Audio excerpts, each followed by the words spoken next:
to H. Wind players, you have the same exact thing that you had from D to E. So G to H is the same thing as D to E, but the rhythm section you cut off. So it's almost like you're pressing pause on the song, which gives it a cool feel, right? So on beat 3, every other measure, you're stopping. Bum, bum, bum, bum, bum, bum, off.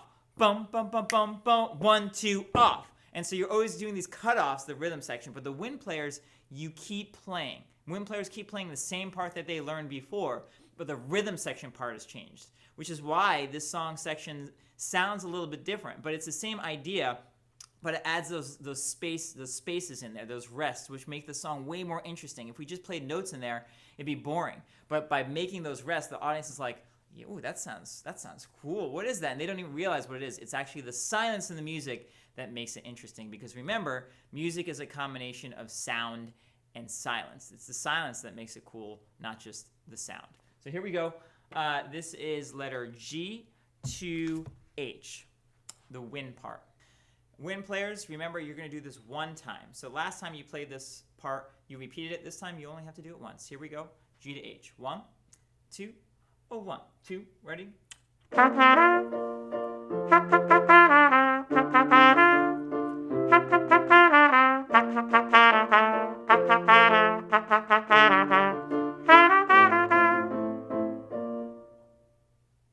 Okay, so letter G to letter H.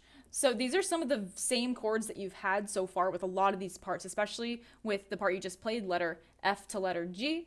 So the chords are the same, but the rhythm's just a little bit different. So here's what it looks like and sounds like. Just take a listen and then I'll break it down a little bit.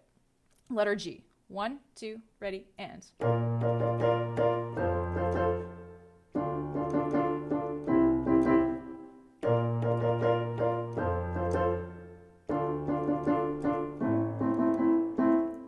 So those are the chords, and that's the piano part there for letter G to letter H.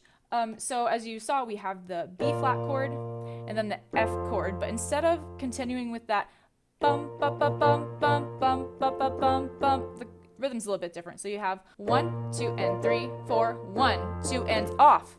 1, 2, and 3, 4, 1, 2, and off.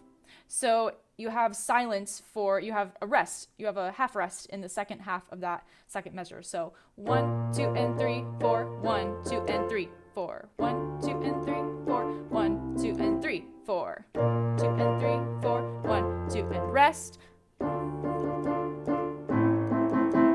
So the A minor chord you keep with the D minor.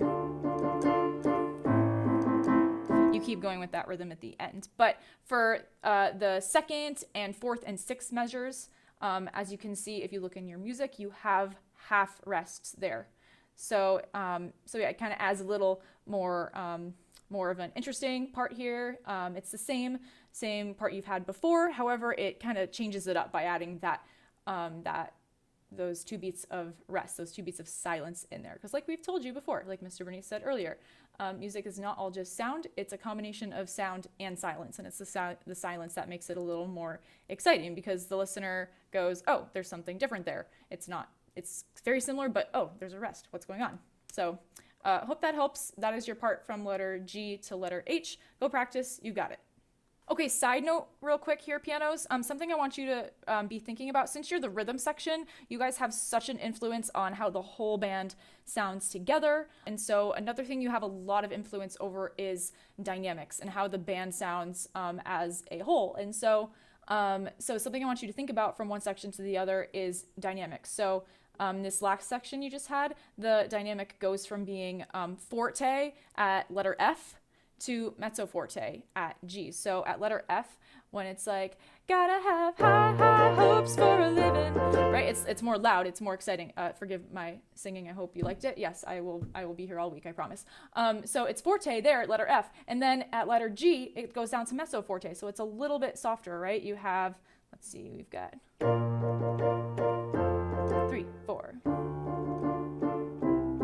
Right? So it just means that instead of being forte really, really loud, you want to come down and be a little bit more quiet. So I know we're not together working on all this stuff right now, but something to think about is dynamics. The music is still happening, and you can still make it interesting no matter where you are, no matter what you're playing. So go for it. Practice those notes and those dynamics and those parts.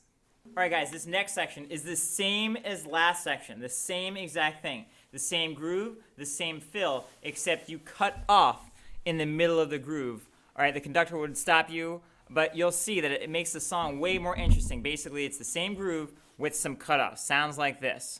1, 2, 3, 4. Off. Off. Off. That's the way you do it. Get the cut offs. That's what makes this section work. Go for it.